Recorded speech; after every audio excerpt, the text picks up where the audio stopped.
मैं मीनाक्षी शुक्ला एक बार फिर से आप सभी का स्वागत करती हूँ आपके अपने परिवार, आपके अपने घर में टारगेट विद केसीएस में। तो साथियों, आज हम बात करने वाले हैं बहुत ही महत्वपूर्ण पॉइंट पर बात करने वाले हैं, जिसमें कि ये जो हमारा टॉपिक रहेगा, ये कह सकते हैं हिंदी की दृष्टि से तो बहुत ही महत्वपूर्ण है, और साथियों ये हमारे जीएस के लिए भी बहुत इंपॉर्टेंट टॉपिक रहेगा।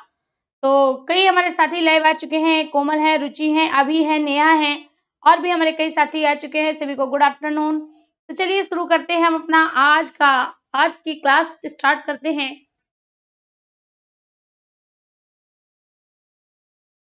आज की क्लास साथियों जो कि रिलेटेड है, आज की क्लास में हम बात करने वाले हैं भाषाई अनुच्छेद पर। किस पर बात करेंगे? भाषाई अनुच्छेद, है ना। टॉपिक का नाम तो आपको पता चल ही गया होगा, भाषाई अनुच्छेद। भाषाई अनुच्छेद का अर्थ है कि भाषा के आधार पर जो हमारी भाषा है, भाषाई अनुच्छेद क्या है और इसकी चर्चा किसमें है, कहां से लेकर कहां तक चर्चा है, इस पर हम बात करेंगे। ठीक है, तो साथियों भाषाई अनुच्छेद की बात करें तो भाग 17 है। कौन सा है?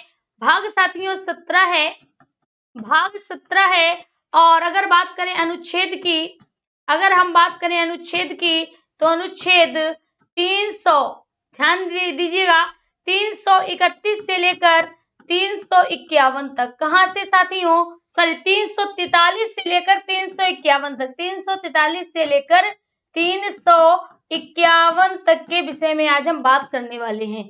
ठीक है, तो साथियों सबसे पहले हम बात करते हैं भाषाई अनुच्छेद, यानी भाषा के आधार पर संविधान में हमारी हिंदी भाषा के लिए क्या कहा गया।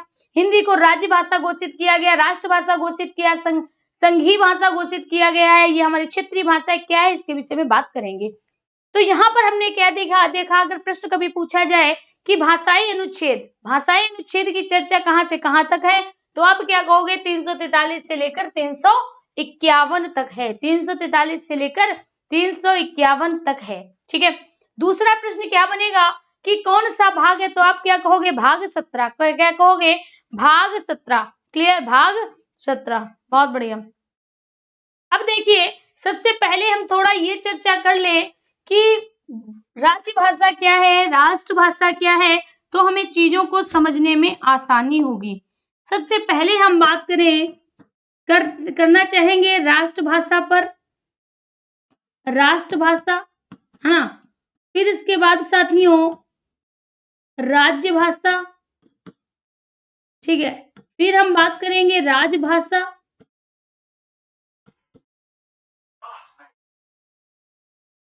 फिर इसके बाद हम बात करेंगे क्षेत्रीय भाषा,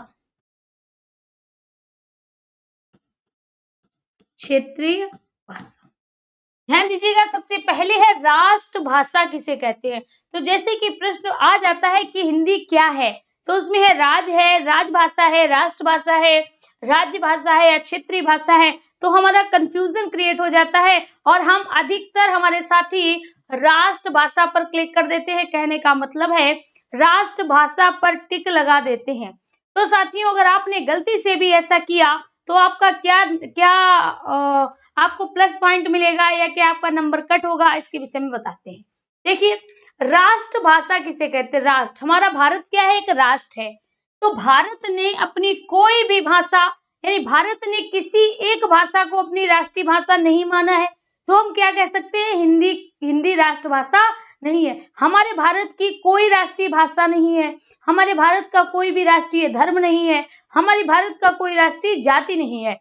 तो जैसे ही प्रश्न है हिंदी क्या है, तो आप कभी भी ये मत लगाना कि हिंदी राष्ट्रभाषा है, क्योंकि हमारे राष्ट्र की कोई अपनी भाषा नहीं है, कोई अपनी निजी भाषा नहीं है। तो हम क्या कहेंगे? सबसे पहले अगर प्रश्न बने कि हिंदी राष्ट्रभाषा है, तो आप कहोगे हिंदी राष्ट्रभाषा नहीं है, क्योंकि हमारे भारत में किसी भी भाषा को एक विशेष दर्जा नहीं दिया गया है। तो साथियों इस तरह से हिंदी राष्ट्रभाषा नहीं है।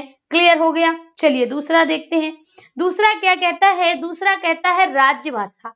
राज्य भाषा, राज्य मतलब राज्य की बात करें तो इसका साथियों अर्थ होता है स्टेट होता है या प्रांत होता है ना, स्टेट होता है या प्रांत होता है। तो किसी भी प्रांत ने अपनी प्रांतीय भाषा हिंदी को तो नहीं माना है, किसी ने हिंदी को माना, किसी ने उर्दू को माना, किसी ने मराठी को माना, किसी ने गुजराती को माना, किसी ने अलग अलग अपनी भाषाओं को माना। ठीक है, तो राजभाषा को भी लेकर थोड़ा संशय है। तीसरा बात करते हैं राजभाषा पर, किस पर? राज। साथियों, राज कहते हैं शासन को, किसको? शासन को कहते हैं। यानी यहाँ पर हम बात कर सकते हैं कि जो हिंदी है, हिंदी जो है वह क्या है? तो साथियों वह एक ऑफिशियल लैंग्वेज है, एक शासकीय भाषा है कि जितने भी आपके शासन के कार्य होंगे उनमें भाषा हिंदी का प्रयोग अगर किया जाए तो वह हमारी क्या हो जाएगी? राजभाषा हो जाएगी। क्या हो जाएगी? राजभाषा हो जाएगी। ठीक है, अगला है क्षेत्रीय भाषा। किसी क्षेत्र में बोले जाने वाली जो भाषा होती है वह साथियों हमारी क्षेत्रीय भाषा कहलाती है। तो आप सीख गए भाषा क्या है? विचारों का आदान प्रदान, विचारों का आदान प्रदान। क्या हमारे पूरे राष्ट्र में हिंदी से आदान प्रदान होता है? नहीं होता है, तो ये तो नहीं होगा। क्या सभी राज्यों में हिंदी से आदान प्रदान होता है? नहीं होता है, ये भी नहीं होगा। अगला है राज्य भाषा। क्या हिंदी हमारे राजकाज की भाषा है? हाँ भाई, हिंदी हमारे राजकाज की भाषा है। इसका वर्णन किसमें है? बताएंगे। क्षेत्रीय भाषा भी नहीं है, तो यहाँ पर हम क्या कहेंगे? यहाँ पर कहेंगे हिंदी हमारी शासकीय भाषा है, यानी राजभाषा है। तो ये आपने समझ लिया होगा, है ना। अब इस पर हम विस्तृत चर्चा करेंगे। तो सबसे पहले जैसे पिछली बार एक पेपर आया, क्वेश्चन आया था, टेट में था कि हिंदी शब्द की उत्पत्ति कैसे हुई, और उसमें ऑप्शन में आपका अपभ्रंश भी था। तो हिंदी शब्द की उत्पत्ति पूछी जा रही है तो फारस से हुई। किससे? फारस से। अगर पूछा जाता है हिंदी शब्द की हिंदी भाषा का जन्म किससे हुआ, तो आप क्या कहोगे? अपभ्रंश से हुआ। हिंदी भाषा का जन्म अपभ्रंश से। हिंदी की आदि जननी संस्कृत, है ना। उसी तरह से सारे प्रश्न हैं, इनको आप A to Z ऐसे माइंड में सेट कर लीजिए कि कहीं से कंफ्यूजन का कोई प्रश्न ही ना बने। चलिए, तो सबसे पहले हम बात करते हैं साथियों अनुच्छेद 343 पर। किस पर? अनुच्छेद 343। ध्यान दीजिएगा, क्या किसके विषय में बात कर रहे हैं? अनुच्छेद 343। ठीक है, तो अनुच्छेद 343 में जिसका वर्णन है, किसका वर्णन है? उसमें साथियों वर्णन है संघ की राजभाषा। किसकी? संघ की राजभाषा।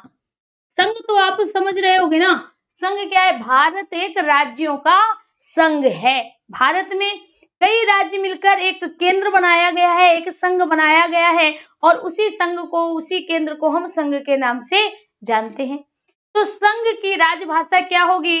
तो साथियों यहाँ पर आपको याद रखना है कि इसकी जो फर्स्ट लैंग्वेज होगी, यानी पहली भाषा होगी, पहली भाषा आपकी हिंदी होगी। क्या होगी?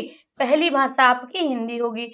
यानी यहाँ पर ये माना गया था, ध्यान दीजिएगा, कि जब हमारा संविधान बना था, जब हमारा संविधान बना था तो उस समय ये कहा गया था कि अभी तो हम हिंदी, अभी तो अंग्रेजी भाषा का प्रयोग होगा लगभग 15 वर्षों तक, लेकिन जब जो हमारी हिंदी भाषा है जैसे ही पूर्ण प्रचलन में आएगी, वैसे ही अंग्रेजी का जो प्रचार प्रसार है, अंग्रेजी का जो प्रयोग है वो धीरे धीरे बंद कर दिया जाएगा। ठीक है, लेकिन बाद में हमारे जो भाषा के ठेकेदार थे, जो हमारे कह सकते हैं बड़े बड़े नेता थे, दिग्गज थे, उन्होंने ये कह दिया कि अगर अंग्रेजी का प्रयोग बंद कर दिया जाएगा तो भारतीय असभ्य हो जाएंगे। आप बताइए, क्या हमको लोगों को अगर अंग्रेजी नहीं आएगी तो हम लोग असभ्य हो जाएंगे क्या? लेकिन वही बात है, भाषाई ठेकेदारों ने ऐसा कह दिया, इसीलिए अंग्रेजी भाषा आज तक प्रयोग में आ रही है। चलिए देखते हैं। तो यहाँ पर कहा गया कि संघ की राजभाषा, पहली राजभाषा क्या होगी? हिंदी होगी। और अगर पूछा जाए सेकेंड लैंग्वेज क्या होगी, तो आप क्या कहोगे? सेकेंड लैंग्वेज हमारी इंग्लिश होगी, है ना। सेकेंड लैंग्वेज इंग्लिश होगी, ये कहा गया था। लेकिन अभी हमारे संविधान में कहा गया था, हमारे संविधान में कहा गया था, लेकिन अभी इसका पूरा प्रयोग होना शुरू नहीं हो पाया था। ध्यान दीजिएगा, जब हमारा संविधान लिखा जा रहा था, जब हमारा संविधान लिखा जा रहा था, उसी समय कमेंट करिएगा कि हिंदी दिवस कब मनाते हैं। कमेंट करिएगा कि हिंदी दिवस कब मनाते हैं, फटाफट बताइएगा कि हिंदी दिवस कब मनाते हैं, हिंदी दिवस कब मनाते हैं। तो आप सभी को पता होगा हिंदी दिवस साथियों मनाया जाता है 14 नवंबर 1949 से स्टार्ट किया गया था। हमारा हिंदी दिवस 14 नवंबर को मनाया जाता है। तो जब हम हिंदी की बात करें, ध्यान दीजिएगा, अगर कभी पूछा जाए हिंदी को राजभाषा का दर्जा कब मिला, हिंदी को राजभाषा का दर्जा कब मिला, तो आप याद रखिएगा हिंदी को राजभाषा का दर्जा 14 नवंबर 1949 को मिला था। हिंदी को भाषाई दर्जा कब मिला था, राजभाषा का दर्जा कब मिला था, तो समय था 14 नवंबर 1949 को। इसीलिए साथियों इस दिन को हम हिंदी दिवस के नाम से मनाते हैं। किस नाम से मनाते हैं, हिंदी दिवस के नाम से जानते हैं। ठीक है, हिंदी दिवस के नाम से जानते हैं। 14 सितंबर, वेरी गुड। ठीक है, यहाँ तक देख लीजिए। तो अनुच्छेद 343 संघ की राजभाषा घोषित की गई हिंदी होगी, सेकेंड लैंग्वेज इंग्लिश होगी, और इंग्लिश की बात करें तो यह एक सहायक भाषा होगी, है ना, हिंदी की सहायता करेगी, इसलिए ये क्या होगी, एक सहायक भाषा होगी। अब जैसे बात की जा रही थी हिंदी को राजभाषा बनाने के लिए, तो हमारे दक्षिण भारत के लोग हमारे अपोजिशन में खड़े हो गए। दक्षिण भारत के लोगों का कहना था कि जो दक्षिण भारत की भाषा है वो बहुत ज्यादा पुरानी है, दक्षिण भारत की भाषा बहुत ज्यादा पुरानी है, और उसी भाषा को राजभाषा बनाना चाहिए, उसी भाषा को राजभाषा बनाना चाहिए। लेकिन उस समय दक्षिण भारत के एक नेता थे, बहुत बड़े नेता थे, जिनको आयंगर कहा जाता था। क्या कहा जाता था, आयंगर कहा जाता था। तो आयंगर साहब ने क्या किया, आयंगर साहब ने दक्षिण भारत के लोगों को मनाया, आयंगर साहब ने दक्षिण भारत के लोगों को समझाया और उनके बीच में एक तालमेल बिठाया, और उनको ये सुझाव दिया कि हमारे अधिकांश क्षेत्र में बोले जाने वाली भाषा हिंदी है, हमारे अधिकांश क्षेत्र में बोली जाने वाली भाषा है। यानी लगभग 50% लोग ऐसे थे जो हिंदी भाषा का यूज कर रहे थे, हिंदी भाषा का प्रयोग कर रहे थे, हिंदी भाषा को समझ रहे थे। तो इस तरह से उन्होंने दक्षिण भारत के लोगों के बीच में एक मध्यस्थता बनाई, और इसीलिए इसको क्या कहा जाता है, इसको साथियों कहा जाता है आयंगर फार्मूला। क्या कहते हैं, आयंगर फार्मूला कहा जाता है। आयंगर फार्मूला के तहत ही 14 नवंबर 1949 को हमारी हिंदी को राजभाषा का दर्जा मिला था। ठीक है, बात समझ आ गई होगी। इससे यही प्रश्न बनते हैं, इससे आगे प्रश्न नहीं बनेंगे। ठीक है, तो सबसे पहले अगर बात करें अनुच्छेद 343 में किसका वर्णन है, तो आप क्या कहोगे, संघ की राजभाषा। संघ की राजभाषा क्या है, हिंदी है, सेकेंड लैंग्वेज आपकी इंग्लिश होगी। हिंदी को राजभाषा का दर्जा कब मिला था, 14 नवंबर 1949 को आयंगर जी के विशेष योगदान पर। इसीलिए साथियों 14 नवंबर 1949 को हम हिंदी दिवस मनाते हैं। क्या मनाते हैं, हिंदी दिवस मनाते हैं। ठीक है, बात समझ आ गई होगी, नोट भी कर लीजिएगा। चलिए आगे बात करते हैं, जल्दी से इसको स्क्रीनशॉट ले लीजिएगा फटाफट। बहुत बढ़िया, कई साथी लाइव हैं, वंदना है, अभी हैं, सीमा शुक्ला हैं, पिंकी हैं, और विनीता चक, जो भी भाई आपका नाम हो, हिंदी थोड़ी वीक है। ठीक है, हो गया ना, बहुत बढ़िया। चलिए अब हम बात करते हैं 343 के बाद बात करते हैं साथियों अनुच्छेद 344 पर। किस पर बात करेंगे, अनुच्छेद 344। अनुच्छेद 344, अनुच्छेद 344 की बात करें तो अनुच्छेद 344 में कहा गया है कि अगर हमें अपनी राजभाषा में परिवर्तन करना है, क्या कहा कि अगर हमें राजभाषा में परिवर्तन करना है, राजभाषा में परिवर्तन करना है। सपोज करो अगर हमें दक्षिण भारत की किसी भाषा को राजभाषा बनाना है, तो ऐसा नहीं है कि हमने कहा या हमारे मुख्यमंत्री ने कह दिया तो राजभाषा हमारी दक्षिण भारत की होगी, या हमारे प्रधानमंत्री ने कह दिया तो हमारी, या राष्ट्रपति ने कह दिया तो हमारी राजभाषा में परिवर्तन होगा, कदापि नहीं होगा। राजभाषा में परिवर्तन करने के दो तरीके हैं, राजभाषा में परिवर्तन करने के दो तरीके हैं। ये किसमें कहा गया है, 344 में कहा गया है। किसमें कहा गया है साथियों, 344 में कहा गया है।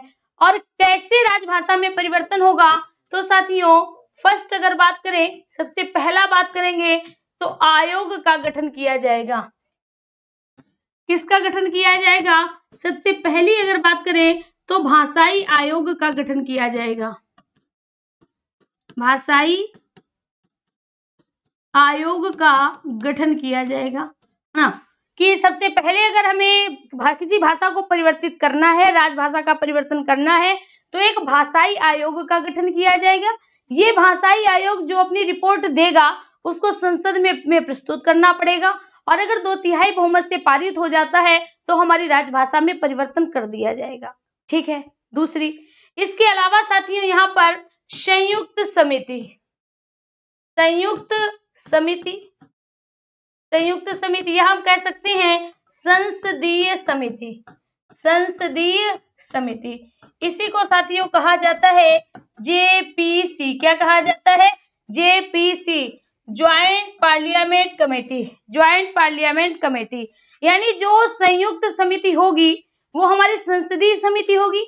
संसदीय का मतलब है साथियों उसमें राज्यसभा के भी सदस्य होंगे और उसमें लोकसभा के भी सदस्य होंगे।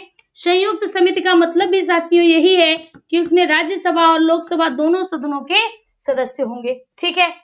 तो जब संयुक्त समिति गठित की जाएगी तो उसमें संसद के दोनों सदन होंगे।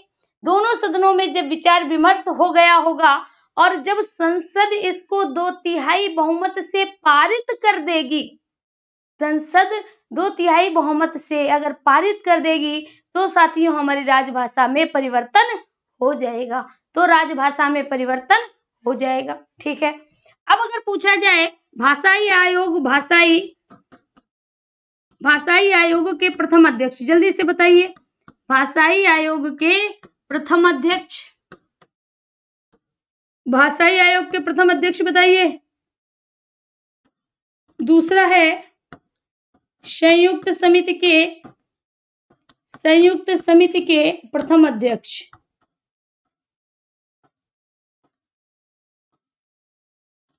प्रथम अध्यक्ष, जल्दी से बताइए, बिना समय गवाए हुए बताइए। साथियों पहला आपसे प्रश्न पूछा गया है भाषाई आयोग के प्रथम अध्यक्ष कौन थे? भाषाई आयोग के प्रथम अध्यक्ष कौन थे? नमस्ते भाई गोविंद लाल जी, पिंकी।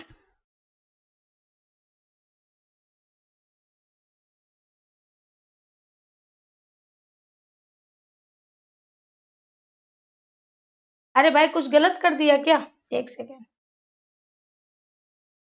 अच्छा हाँ भाई, ये 14 नवंबर नहीं 14 सितंबर है। ठीक है, 14 सितंबर है। ठीक है, 14 सितंबर ही होगा। बोल हम 14 सितंबर रहे थे, है ना, लिख 14 नवंबर दिया है, गलती हो गई। ठीक है, इसको याद रखिएगा, 14 सितंबर ही होगा।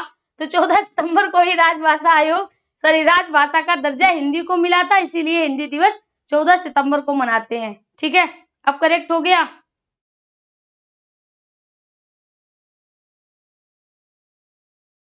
चलिए बात समझ आ गई, आगे बढ़ते हैं। भाई 14 सितंबर बोल रहे हैं ना, 14 नवंबर लिख दिया, बोल 14 सितंबर ही रहते ना। चलिए इतना कोई बच्चा नहीं है ना, चैनल में कोई बच्चा नहीं है, काफी लगातार काफी दिनों से आप पढ़ रहे हो। तो यहाँ पर देखिए पहला पूछा गया भाषाई आयोग का गठन, क्या पूछा गया है? भाषाई आयोग का गठन कब होता है? सॉरी, भाषाई आयोग का गठन, क्या कह रहा है? भाषाई आयोग का गठन। तो भाषाई आयोग का प्रथम अध्यक्ष कौन था? जल्दी से बताइए। भाषाई आयोग के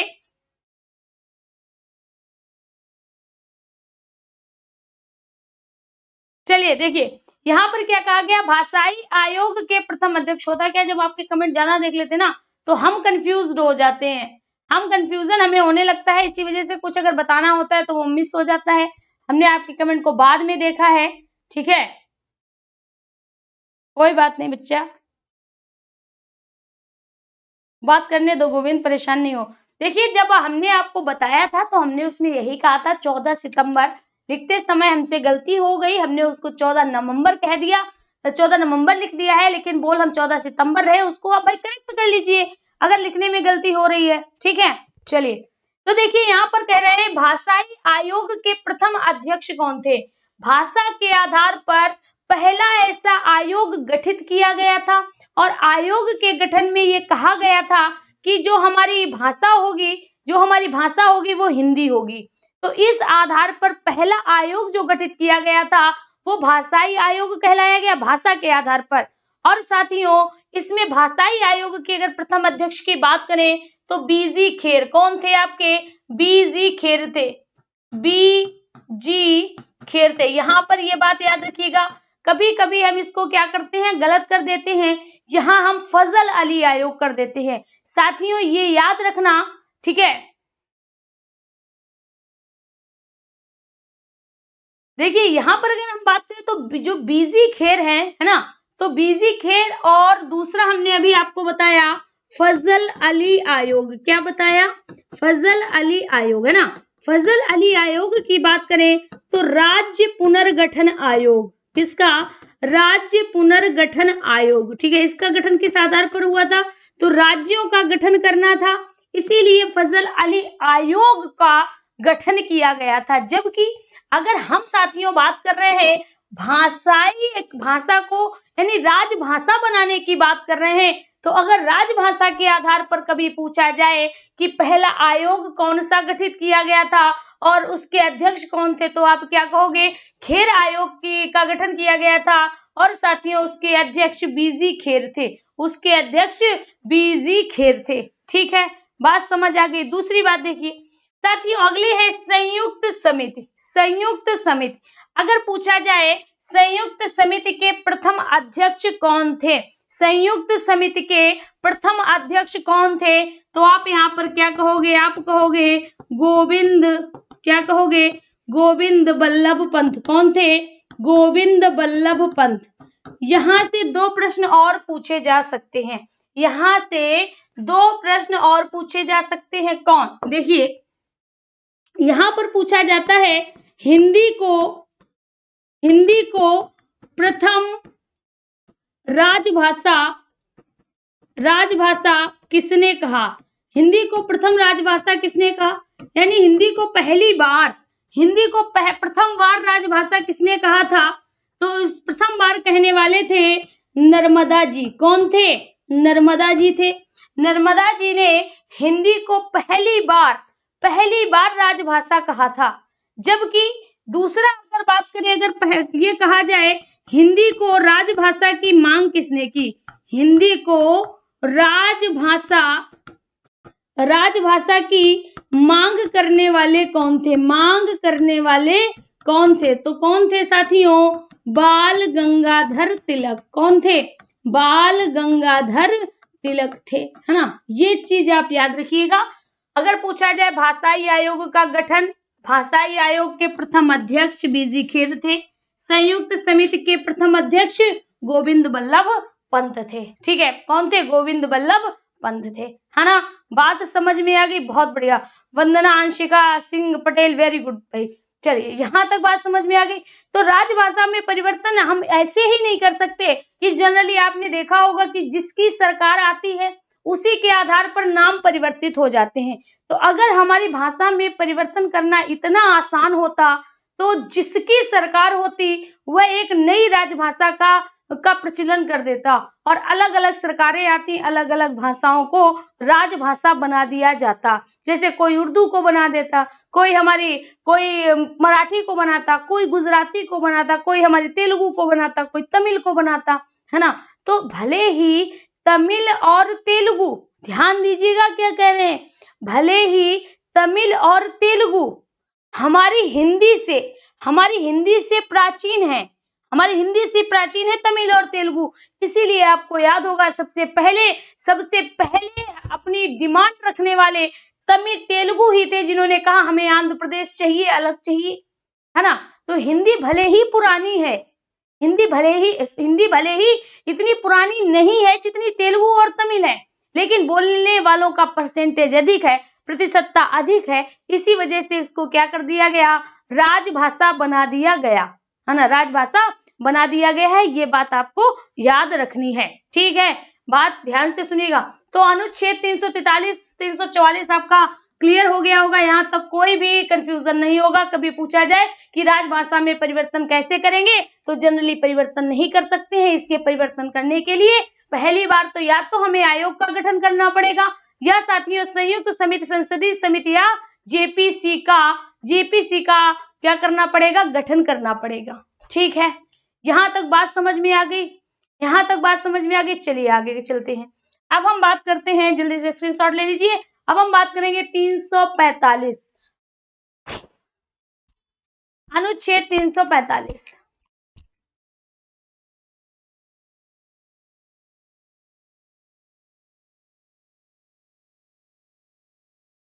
बात करते हैं अनुच्छेद 345।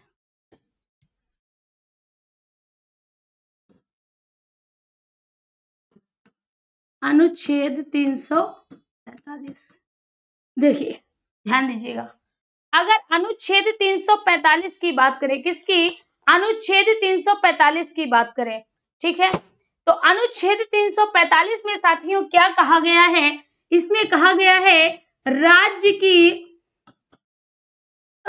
की राजभाषा, हाँ, क्या कहा गया है, राज्य की राजभाषा। अगर हम राज्य की राजभाषा की बात करें तो राज्य किसे कहते हैं, राज्य कहते हैं स्टेट को, किसको, स्टेट को। अब देखिएगा, जो हमारी संघ सरकार है, जो हमारी संघ सरकार है, तो संघ के जितने भी कार्य होंगे, संघ के जो भी कार्य होंगे वह या तो हिंदी में हो रहे होंगे या इंग्लिश में हो रहे होंगे। क्लियर, क्लियर, बात समझ में आ गई। तो फिर से दिखाते हैं आपको, कंफ्यूज्ड ना होइएगा। देखिए यहाँ अगर बात करें तो पहला हमारा संघ है, संघ की अगर बात करें तो क्या है, भारत हमारा एक संघ है। तो भारत के लिए, भारत के जो शासनिक कार्य हैं, जो शासन संबंधी कार्य हैं, वह हमारी दो भाषाओं में किए जाएंगे। फर्स्टली भाषा हिंदी रहेगी और सेकेंड लैंग्वेज इंग्लिश रहेगी, सेकेंड लैंग्वेज इंग्लिश रहेगी। जबकि यहाँ पर देखिए आगे, यहाँ पर अगर हम बात करें तो राज्य की बात कर रहे हैं, स्टेट की बात कर रहे हैं, किसकी बात कर रहे हैं, राज्य की बात कर रहे हैं या स्टेट की बात कर रहे हैं। तो स्टेट की जितने भी राज्य संबंधी कार्य होंगे, यानी जितने भी शासन और प्रशासन संबंधी कार्य होंगे, शासन या प्रशासन संबंधी कार्य होंगे, है ना, सभी की राज्य भाषा क्या होगी। तो साथियों ये क्वेश्चन जनरली आपके पेपर में नहीं आएगा, उसका कारण है, हम आपको यहाँ पर कुछ चीजें बताएंगे, वो आप याद रखिएगा। हालांकि ये आपके लिए एक कॉमन क्वेश्चन नहीं हो सकता है, कारण है, इस पर हम अभी बात करेंगे। तो यहाँ पर हमने आपसे क्या कहा, अगर पूछा जाए राज्य की राजभाषा, क्या पूछा जा रहा है, राज्य की राजभाषा, तो यहाँ पर स्टेट की बात कर रहा है, संघ की नहीं कर रहा है, यूनियन की नहीं कर रहा है, इंडिया की नहीं कर रहा है, किसकी कर रहा है, राज्य की बात कर रहा है। और हम सब किस राज्य के हैं, तो आप कहोगे मैम हम तो यूपी के हैं, आप यूपी के हो ना, है ना, यूपी के हो। तो यूपी के लिए अगर पहली लैंग्वेज की बात करें तो यूपी में यानी उत्तर प्रदेश में सबसे ज्यादा हिंदी बोलने वालों की संख्या है, यूपी में सबसे ज्यादा हिंदी बोलने वालों की संख्या है। इसीलिए साथियों हिंदी यहाँ की फर्स्ट लैंग्वेज है, हिंदी हमारे राज्य की पहली राजभाषा है, पहली राजभाषा है। यानी हमारे राज्य का जो भी कानूनी संबंधी कार्य होगा, जो भी प्रशासन संबंधी कार्य होगा, उसके लिए पहली भाषा हमारी हिंदी होगी, ठीक है। चलिए अब अगर हम बात करते हैं दूसरी भाषा क्या हो जाएगी, तो साथियों दूसरी भाषा हमारी उर्दू हो जाएगी, क्या होगी, उर्दू होगी। और अगर हम तीसरी भाषा की बात करें साथियों, तो तीसरी भाषा आपकी इंग्लिश हो जाएगी, तीसरी भाषा आपकी इंग्लिश हो जाएगी, ठीक है। तो राज्य की राजभाषा के लिए हिंदी भी हो सकती है, उर्दू, इंग्लिश, तीन माध्यम में से कोई एक भाषा का प्रयोग किया जाएगा, किसी एक भाषा का प्रयोग किया जाएगा। आगे देखिए, अगर साथियों यही इसको हम छोड़कर अगर हम बात करें उत्तराखंड की, किसकी, उत्तराखंड की बात करें, उत्तराखंड की बात करते हैं। अब उत्तराखंड में आप याद रखिएगा, उत्तराखंड में ज्यादातर बोलने वालों की संख्या क्या है, ज्यादातर लोग संस्कृत बोलते हैं।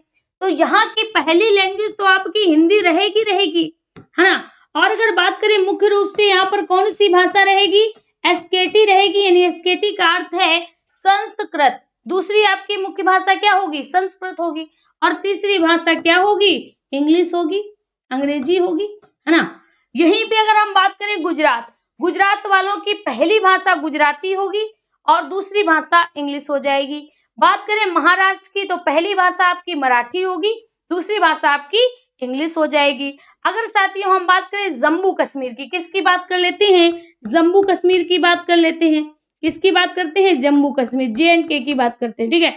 तो जम्मू कश्मीर की बात करें, जम्मू कश्मीर की बात करें तो मुख्य भाषा क्या है यहाँ की, उर्दू है। सेकेंड लैंग्वेज आपकी क्या हो जाएगी, इंग्लिश हो जाएगी, क्या हो जाएगी, इंग्लिश हो जाएगी।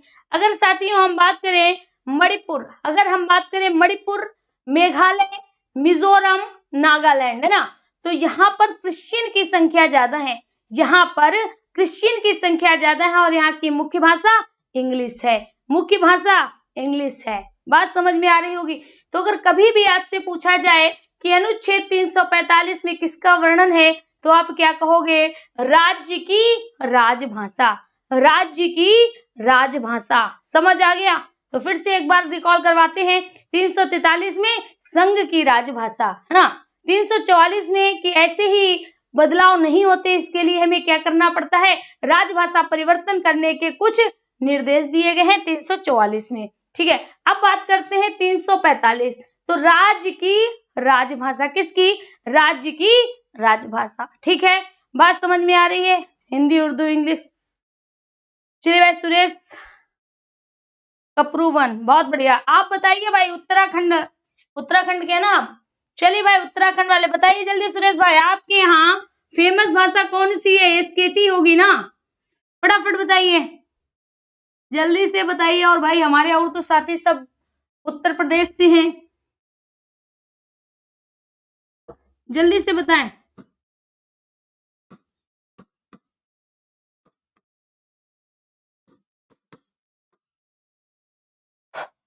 जल्दी से बताएं, अभी तक आपका कमेंट नहीं आ पाया, फटाफट बताइए।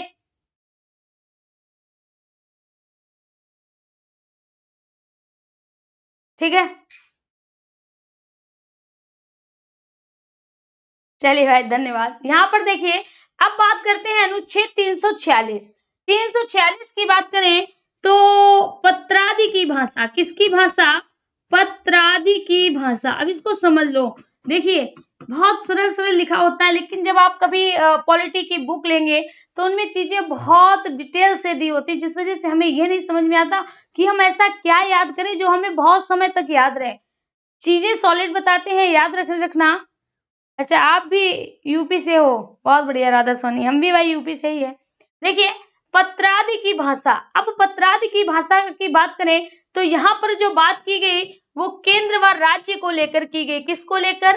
केंद्र व राज्य को लेकर की गई। अब आप कहोगे केंद्र व राज्य को लेकर से समझ नहीं पा रहे क्या? तो समझिए भाई, अगर केंद्र को, अगर अभी आपने देखा था, अभी हमारे यहाँ जब लॉकडाउन लगा हुआ था, जब कोरोना अपने चरम पर था, तो क्या होता था? संघ सरकार निर्देश देती थी राज्य सरकार को, है ना, या केंद्र सरकार कहती थी हम इस राज्य से डाटा मंगा रहे हैं, जब आ जाएगा तो उसके अनुसार लॉकडाउन बढ़ाया या घटाया जाएगा। तो ये क्या हर राज्य में जाकर बात करते थे? नहीं, हर राज्य में जाकर बात नहीं की जाती थी। एक सेकेंड, हर राज्य में जाके बात नहीं होती थी। अब देखिए कैसे बात करते थे उसको देखिए, जहां पर केंद्र अगर कोई भी बात अगर राज्य से करेगा, केंद्र अगर कोई भी बात राज्य से करेगा तो वो क्या कहलाएगा? पत्रादि कहलाएगा। कैसे कहलाएगा? पत्रादि से कहलाएगा। भाई पत्रों के बीच आदान प्रदान होता है ना, तो वो क्या होगा? पत्रादि होगा। फैक्स आपने सुना होगा। तो केंद्र और राज्यों के बीच जो बातचीत का जरिया है वो पत्रादि होता है। जब आमने सामने से बात होती है तो उसको आपने सुना होगा विधेयक कहते हैं ना। तो यहाँ पर पत्रादि के माध्यम से बातचीत होगी। दूसरी अगर बात करें, जैसे अगर राज्य के बीच में कोई बात होती है, अगर राज्य से कोई बातचीत करेगा तो उसके लिए किस भाषा का प्रयोग होगा? वही आपकी पत्रादि कही जाएगी। क्या कही जाएगी? पत्रादि कही जाएगी। समझिए, देखिए यहाँ पर अगर हम बात करें साथियों, पत्रादि की बात कर रहे हैं, अगर हम बात करें जैसे अभी आपने सुना होगा जब विकास दुबे वाला क्या कहा जाता है, जब विकास दुबे वाला कांड चल रहा था, है ना, तो वहां पर जो महाराष्ट्र जो हमारी सरकार थी, है ना, तो उसके बीच क्या चल रहा था? आपस में कन्वर्सेशन चल रहा था, या आपस में जो पत्रादि की बात होगी तो किस लैंग्वेज, मतलब कौन सी भाषा ऐसी प्रयोग की जाएगी जिससे दूसरा व्यक्ति उसको आसानी से समझ सके, है ना, दूसरा व्यक्ति आसानी से उसको समझ सके। तो यहाँ पर ये कहा गया है कि अगर केंद्र राज्य से बात करेगा या राज्य से बात करेगा तो दो लैंग्वेज यूज कर सकता है, दो लैंग्वेज यूज कर सकता है। पहली तो वो हिंदी यूज करेगा, और अगर हिंदी उसको यूज नहीं करनी है तो क्या करेगा? इंग्लिश करेगा। इसके अलावा कोई दूसरी लैंग्वेज यूज नहीं करेगा, दूसरी लैंग्वेज का प्रयोग नहीं करेगा। क्यों नहीं करेगा समझिए। जैसे हमारे हिंदी बोलने वालों का परसेंटेज लगभग 50% है ना, है कि नहीं है।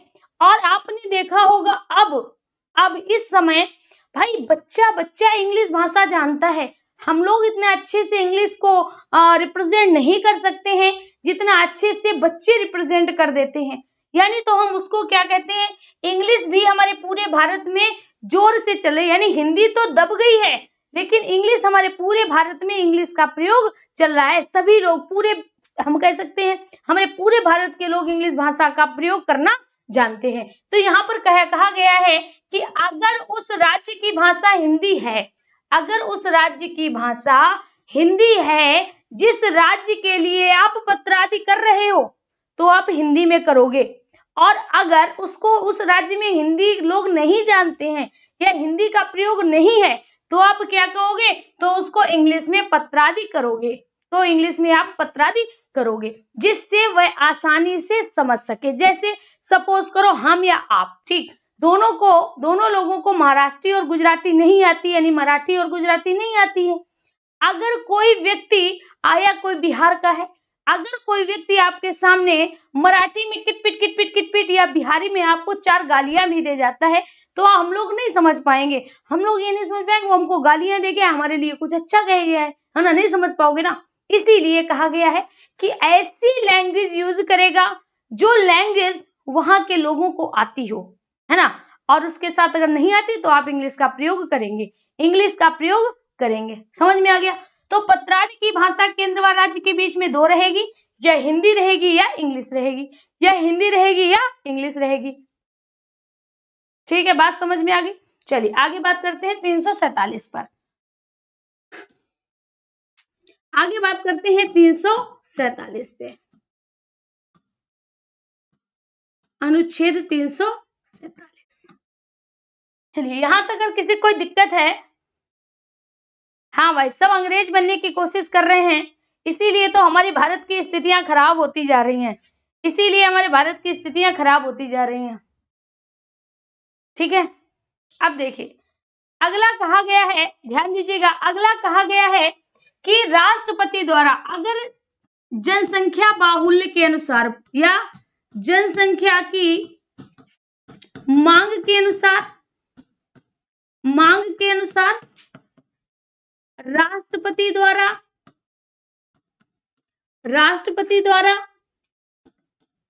राजभाषा परिवर्तन, ध्यान दीजिए भाई। अब तो आप समझ गए होंगे कि हमारे कहने का मतलब क्या है, अब तो समझ गए होंगे कि कहने का मतलब क्या है। देखिए जनसंख्या की मांग के अनुसार अगर किसी क्षेत्र की जनसंख्या, जैसे सपोज करो ये हमारा यूपी है, अब यूपी के अधिकतर लोग हमारी हिंदी भाषा का प्रयोग करते हैं, है ना। अगर सपोज करो यहाँ क्रिश्चियन की संख्या बढ़ जाए, किसकी, क्रिश्चियन की संख्या बढ़ जाए, है ना। जो क्रिश्चियन की भाषा क्या है, अंग्रेजी है, क्या है, अंग्रेजी है। तो अब हमारे यूपी के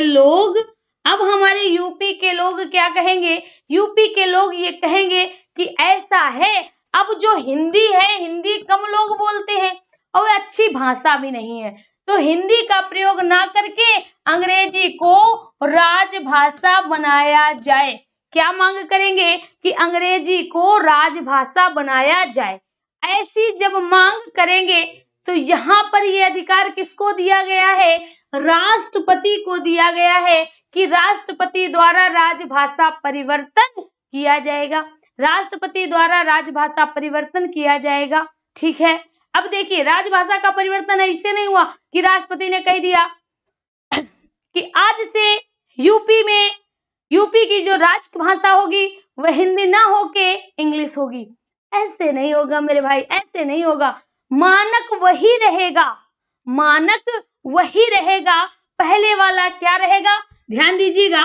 पहले क्या कहा गया था, पहले कहा गया था कि अगर राजभाषा में परिवर्तन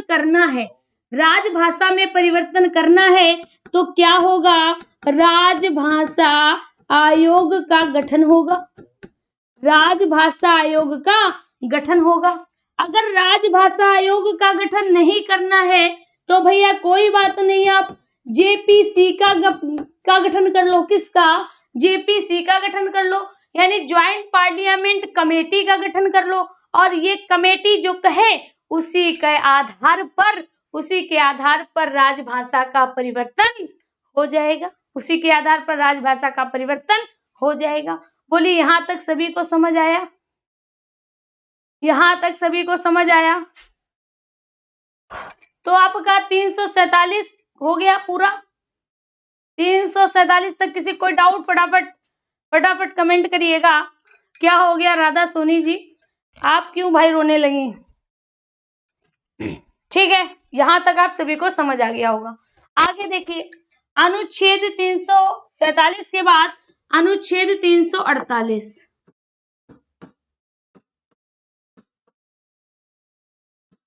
अनुच्छेद 348 है ना, अनुच्छेद 348।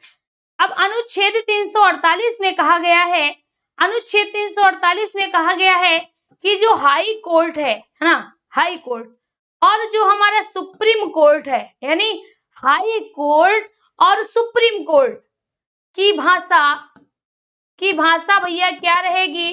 की भाषा इंग्लिश रहेगी, है ना। यानी अगर आपसे पूछा जाए हाई कोर्ट की भाषा क्या रहेगी तो आप कहोगे इंग्लिश रहेगी। आपसे पूछा जाए कि सुप्रीम कोर्ट की भाषा क्या रहेगी तो आप कहोगे इंग्लिश रहेगी। क्यों, ये बताते हैं, ध्यान देना। अगर साथियों जो सुप्रीम कोर्ट है यानी सर्वोच्च न्यायालय कहाँ है? दिल्ली में है कि नहीं है ना। तो जब सर्वोच्च न्यायालय के न्यायाधीशों का गठन होता है तो भाई पूरे देश से होता है ना। कोई हमारा यूपी से होता है, कोई हमारा एमपी से होता है, उच्च न्यायालय से गठन होता है ना। तो कोई यूपी से है, कोई एमपी से है, कोई J&K से है, कोई हमारा तमिल से है, कोई बिहार से है, कोई मणिपुर से है। तो आप क्या देख रहे हो? आप देख रहे हो कि ये भैया अलग अलग राज्य से आए हैं। अब ऐसा तो नहीं है कि भैया, देखिए ध्यान दीजिएगा कि कोई बिहार वाला दिल्ली के जो सुप्रीम कोर्ट में कोई बिहार से आ गया है ना, बिहार का जज है और उसको हिंदी नहीं आती है, उसको इंग्लिश नहीं आती है, या सपोज करो उसको हिंदी में अगर राजभाषा बना दिया जाए, हिंदी तो उसको आती नहीं होगी। अब जो हिंदी में अपनी बात कह रहा है तो वो कैसे समझेगा, या वो जो जजमेंट दे रहा है दूसरा कैसे समझेगा। तो ये कहा गया है कि जो सुप्रीम कोर्ट है, सुप्रीम कोर्ट और हाई कोर्ट की भाषा सदैव इंग्लिश ही रहेगी। इसीलिए जो जजमेंट आते हैं, हाई कोर्ट और सुप्रीम कोर्ट के जजमेंट आते हैं, आप ये देखिएगा कि सदैव उनकी भाषा इंग्लिश ही होती है। सदैव उनकी भाषा क्या होती है? इंग्लिश होती है। तो हाई कोर्ट और सुप्रीम कोर्ट की भाषा क्या रहेगी साथियों? हाई कोर्ट और सुप्रीम कोर्ट की भाषा सदैव हमारी इंग्लिश रहेगी, सदैव इंग्लिश रहेगी। अब आ जाइए अनुच्छेद 349। अनुच्छेद 349 है ना। अनुच्छेद 349 की बात करें, ठीक है, अगर अनुच्छेद 349 की बात करें तो ये कहा गया है कि जो कुछ विधियां या विशेष प्रक्रिया, कुछ विधियां की बात करें या विशेष प्रक्रिया, यहां पर हम कह सकते हैं विशेष प्रक्रिया में सभी भाषाओं का प्रयोग ना, सभी भाषाओं का प्रयोग। देखिए होता क्या है, यहाँ पर कहा गया है कि विशेष परिस्थितियों में या विशेष प्रक्रिया में, यहाँ पर हम याद रखें कि विशेष परिस्थिति, यहाँ पर क्या याद रखना है? विशेष परिस्थिति। सपोज करो कि कोई व्यक्ति हमारे किसी दूसरे राज्य में गया है ना, जैसे कोई व्यक्ति, आप दक्षिण भारत का कोई व्यक्ति हमारे ताजमहल देखने आया और वहां ताजमहल देखने के बाद जब वो जा रहा था तो उसकी हत्या हो गई। अब भैया जब उसकी हत्या होगी तो उसकी एफआईआर तो लिखानी पड़ेगी ना। तो अगर कोई व्यक्ति एफआईआर लिखाने गया है ना, एफआईआर लिखाने गया तो दक्षिण भारत का है तो या तो वो तमिल बोलेगा या भाई तेलुगु बोलेगा है ना, या अपनी कन्नड़ वन्नड़ बोलेगा, है ना, यही भाषा तो बोलेगा। अब आप बताइए, क्या यूपी वालों को ये भाषाएं आती हैं? क्या यूपी वालों को ये भाषाएं आती हैं? आप कहोगे नहीं आती, तो भैया क्या उससे क्या कहा जाए कि तुम हिंदी भाषा में अपनी एफआईआर लिखाओ? नहीं, उस दशा में ये कहा गया है कि विशेष परिस्थिति में सभी भाषाओं का प्रयोग कराया जा सकता है ना। वो अपनी रिपोर्ट अपनी भाषा में लिखेगा या लिखवाएगा, फिर उसके बाद ट्रांसलेटर द्वारा उसकी हिंदी ट्रांसलेट कराई जाएगी, ट्रांसलेटर के द्वारा उसकी हिंदी ट्रांसलेट कराएगी। ये किसमें कहा गया है? 349 में कहा गया है। किसमें? 349 में कहा गया है। बात समझ में आ गई होगी आई होप, कि विशेष परिस्थिति में सभी भाषाओं का प्रयोग कराया जा सकता है, बाद में ट्रांसलेटर के द्वारा उसको उसी भाषा में कन्वर्ट करा दिया जाएगा। बात समझ आ गई? चलिए, अनुच्छेद 350 अनुच्छेद 350 की बात करें तो ये साथियों हमारी शिक्षा से संबंधित है, या हम कह सकते हैं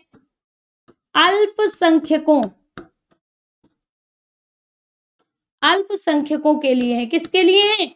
अल्पसंख्यकों के लिए है। अल्पसंख्यक किसे कहते हैं? ऐसे लोग जो संख्या में कम हैं, तो उनके लिए कहा गया है कि इनकी भाषा, इनकी जो शिक्षा है प्राथमिक, इनकी जो प्राथमिक शिक्षा है ये उन्हीं की मातृभाषा में दी जाएगी, और इसके लिए ऐसा प्रबंध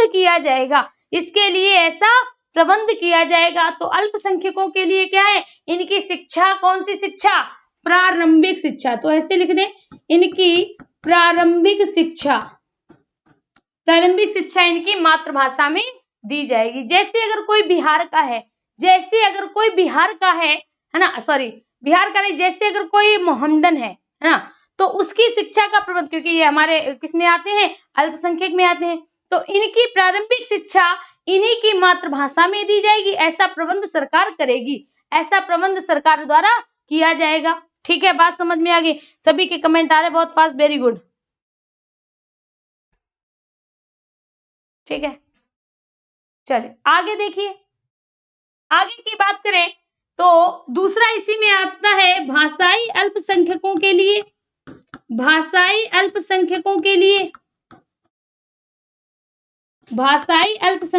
लिए विशेष अधिकारी की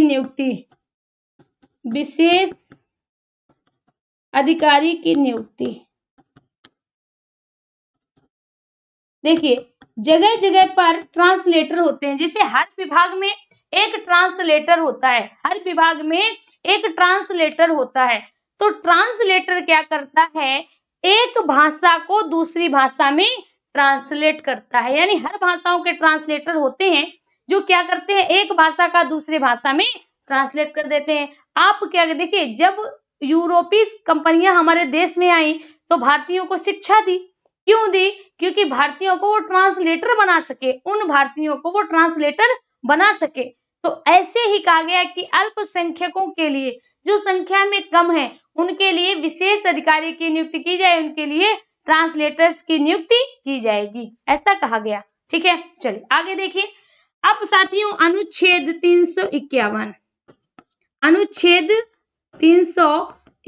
है ना, इसमें कहा गया है भाषाई के विकास के लिए, इसमें क्या कहा गया? भाषा के विकास के लिए निर्देश दिए गए। किसके? हिंदी भाषा के विकास के लिए निर्देश दिए गए, और इसी को कहा जाता है भाषाई विकास के लिए निर्देश। भाषाई हिंदी भाषा के विकास के लिए निर्देश। चीजें आपको समझ आ गई होंगी आज। तो यही साथियों था 343 से लेकर 351 जो हमारी भाषा से रिलेटेड था। इसीलिए हमने आपको हिंदी भाषा ना करके हमने क्या कराया था? भाषाई अनुच्छेद कराए थे। क्या कराए थे? भाषाई अनुच्छेद कराए थे। तो साथियों ये याद रखना, जो भाषाई अनुच्छेद है उसमें किसी एक भाषा का नहीं बल्कि हमारे भाषा संबंधी प्रावधान है। 343 से लेकर 351 तक इसका वर्णन मिलता है। 343 से लेकर 351 तक इसका वर्णन मिलता है। ठीक है, तो चलिए साथियों, आज के लिए इतना ही रखते हैं। मिलते हैं कल फिर से एक नई क्लास के साथ, एक नए जोश, एक नए जुनून के साथ। तब तक के लिए दीजिए इजाजत। धन्यवाद।